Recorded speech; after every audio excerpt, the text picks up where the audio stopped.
আমাদের মাননীয় প্রধানমন্ত্রী আজকে যে প্রমাণ করেছেন উনি কথায় বিশ্বাস করেন কাজে বিশ্বাস করেন।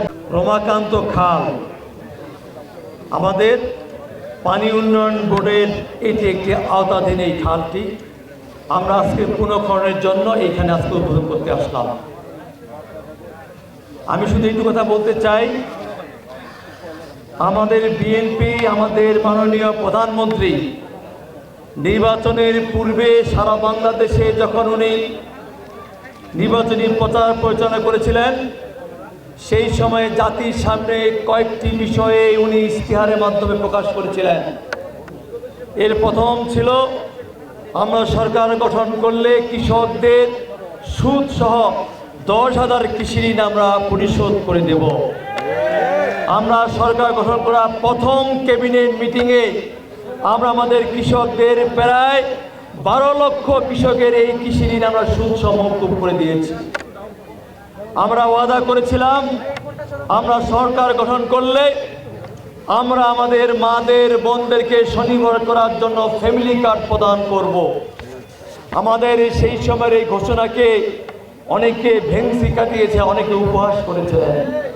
আজকে আমাদের মাননীয় প্রধানমন্ত্রী গত 10ই মার্চ সারা বাংলাদেশের পাইলট প্রজেক্ট হিসাবে 15টি উপজেলায় প্রায় 28,000 মা বোনের কাছে এই কার্ড বিতরণ করে সেটাও কিন্তু উনি জবাব দিয়েছেন।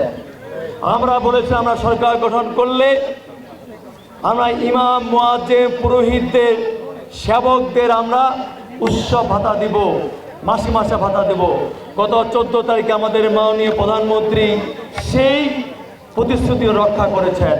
আমাদের মাননীয় প্রধানমন্ত্রী বলেছিলেন আমরা সরকার গঠন করলে বাংলাদেশকে খাদ্যে সংশোধন এবং খাদ্য রপ্তানি করার জন্য সারা বাংলাদেশে আমরা 20,000 কিলোমিটার নদী খাল জলাশয় খনন পুনঃখনন করব, যার মধ্য দিয়ে আমাদের আবার নদীগুলো জেগে উঠবে এবং যার মধ্য দিয়ে আমরা আমাদের এই উত্তরাঞ্চলের বিশেষ করে আমরা যে প্রতিনিয়ত মরুভূমির দিকে ধাবিত হচ্ছি সেখান থেকে বাংলাদেশকে রক্ষা করব এবং এই উত্তরাঞ্চলে খাদ্যের শস্য ভাণ্ডার, সে শস্য ভাণ্ডার আবার আমরা ফিরিয়ে পাবো।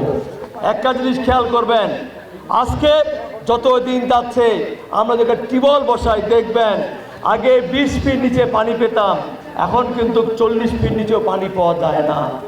এই কারণ হচ্ছে এইটাই, আমরা প্রতিনিয়ত মরুভূমিতে ধাবিত হচ্ছি। সেইখানে মাননীয় প্রধানমন্ত্রী বলছেন আমি আজকে যে খালটি আমরা উদ্বোধন করলাম সেইখানে যখন শুষ্ক মৌসুমে সেখানে পানি ধারণ হবে, এর মধ্য দিয়ে কিন্তু আমাদের পানির লেয়ার কিছু নিচে না নামে সেই জায়গায় স্থিমিত হবে। এর মধ্য দিয়ে এই খাল খননের মধ্য দিয়ে আমার কি হবে, এই খালটির দৈর্ঘ্য হচ্ছে প্রায় 5.5 কিলোমিটার। এর মধ্য দিয়ে আমাদের প্রায় 10,000 মেট্রিক টন ধান সেখানে বিনিষ্ট হতে রক্ষা পাবে। আমাদের প্রায় কয়েক হাজার কৃষক এখানে উপকৃত পাবেন, আমাদের কয়েক হাজার হেক্টর জমি সেচ সুবিধা পাবেন।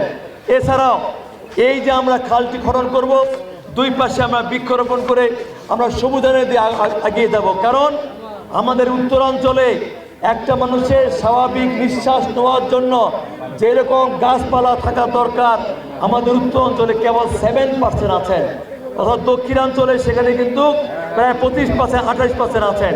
সেই ক্ষেত্রে আমাদের এই উত্তরাঞ্চলে সবুজায়ন করা অত্যন্ত জরুরি। এই জন্য মাননীয় প্রধানমন্ত্রী বলেছেন আমরা সরকার গঠন করলে আমরা 5 বছরে 25 কোটি বৃক্ষরোপণ করব, সেটাও আমরা এখান থেকে শুরু করলাম।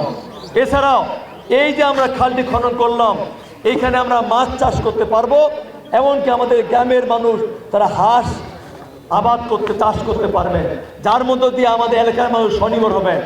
এছাড়াও আমাদের পানি উন্নয়ন বোর্ড আমরা মাননীয় প্রধানমন্ত্রীকে আমরা কথা দিয়েছি আগামী দিনে যতগুলো আমরা খাল খনন করব বা নদী জলাশয় খনন করব সেক্ষেত্রে স্বেচ্ছাশ্রম অথবা এই যে আমাদের সাধারণ ভাইরা আছেন এখানকার শ্রমিকরা আছেন তারা যেন কোদাল দিয়ে টুকরি দিয়ে ওই আগের মতো করে এখানে খাল কেটে কর্মসংস্থানের ব্যবস্থা করতে পারেন।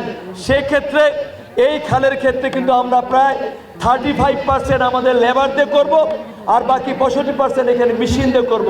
আমরা পর্যায়ক্রমে সেই মেশিনের ব্যবহারটা কমিয়ে দিয়ে আমরা আমাদের লেবারকে দিয়ে আমাদের শ্রমিককে দিয়ে স্থানীয় লোককে দেখে খালটা খনন করতে চাই।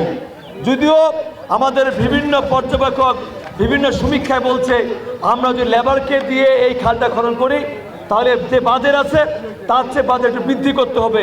মাননীয় প্রধানমন্ত্রী বলেছেন প্রয়োজনে সে বাজেটটা বৃদ্ধি করব, কারণ একটা মেশিন দিয়ে খালটা খনন করা যাবে, সেখানে একটা মেশিনকে দিয়ে ওই মালিকটা সে উপকৃত হবে, কিন্তু সেই মেশিনের পরিবর্তে যদি আমরা এখানে 1000 লেবারকে দিয়ে আমরা এই খালটা খনন করতে পারি, সেখানে আমরা 1000 লেবার আমাদের কর্মসংস্থান খুঁজে পারবো, যার মধ্য দিয়ে আমরা আগামী দিনে বাংলাদেশকে স্বনির্ভর বাংলাদেশকে নিয়ে যেতে পারবো, যা শহীদ জিয়াউর রহমান করেছিলেন। কাজেই আমরা এইভাবে আমাদের পরিকল্পনা বাস্তবায়ন করতে চাই, যার মধ্য দিয়ে আগামী দিনে আমরা খাদ্যে স্বয়ংসম্পূর্ণ হব এবং ইনশাল্লাহ সবার ঐক্যন্ত সহযোগিতায় আমরা খাদ্যে রপ্তানি করতে পারবো। আজকে যে এলাকায় আমি আসলাম, এখানে আপনাদের অনেক সমস্যা আছেন, আমরা দেখলাম। ইনশাল্লাহ আমি কথা দিচ্ছি আপনাদের এই বাস্তবতা আমরা আমাদের ক্যাবিনেটে আমি আমাদের মাননীয় প্রধানমন্ত্রীকে এই বিষয়ে দৃষ্টি দেওয়ার চিন্তা করব। এখানে আমাদের জেলা বিএনপি নেতৃবৃন্দ আছেন, উপজেলা বিএনপি নেতৃবৃন্দ আছেন, ইউনিয়ন বিএনপি নেতৃবৃন্দ আছেন, আরও যারা আছেন, ইনশাল্লাহ সবাইকে নিয়ে আমরা আগামী দিনে বাংলাদেশে গড়ে তুলতে চাই, বাংলাদেশকে এগিয়ে দিতে চাই। কারণ মাননীয় প্রধানমন্ত্রী যে কথাটি আমাদের নির্বাচনের পূর্বে বলেছিল, করব কাজ করব দেশ, সবার আগে বাংলাদেশ, আমরা সেটা প্রমাণ করছি। এবং আমাদের মাননীয় প্রধানমন্ত্রী আজকে যে প্রমাণ করেছেন, উনি কথায় বিশ্বাস করেন, কাজে বিশ্বাস করেন। এই 1 মাসের মাথায় আজকে ওনার প্রতিশ্রুতিগুলো যে বাস্তব শুরু করেছেন, এর মধ্যে তিনি প্রমাণ করেছেন।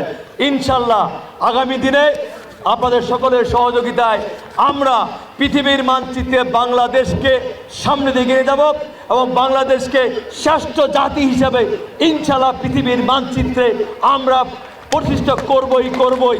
এই কথাগুলো বলে আজকে যারা এই অনুষ্ঠান আয়োজন করেছেন এবং বিশেষ করে আমাদের এই যে পানি উন্নয়ন বোর্ড কর্তৃক আয়োজিত এই যে আজকে আমাদের খাল খনন, আমাদের পানি উন্নয়ন বোর্ডে আমাদের চিফ ইঞ্জিনিয়ার সহ একজন ইঞ্জিনিয়ার সহ অনেক কর্মকর্তা আছেন, সবাইকে আমরা মন্ত্রণালয়ের পক্ষ থেকে ধন্যবাদ জানাচ্ছি। সবাই যারা উপস্থিত হয়েছেন দল মত নির্বিশেষে সবাইকে ধন্যবাদ কৃতজ্ঞতা জানিয়ে এবং আগাম ঈদ উল ফিতরের শুভেচ্ছা অভিনন্দন দিয়ে আমি ক্ষমা চেয়ে নিচ্ছি। আমার পঞ্চগড় জেলা বিএনপি ইফতার আছে, এখানে নেতৃবৃন্দ যদি বক্তব্য দিতেন তাহলে ভাই আমি ইফতার ধরতে পারতাম না। অর্থাৎ আজকে 28 রমজান, আগামীকাল 29 রমজান, এই জন্য আমি ক্ষমা চেয়ে নিচ্ছি।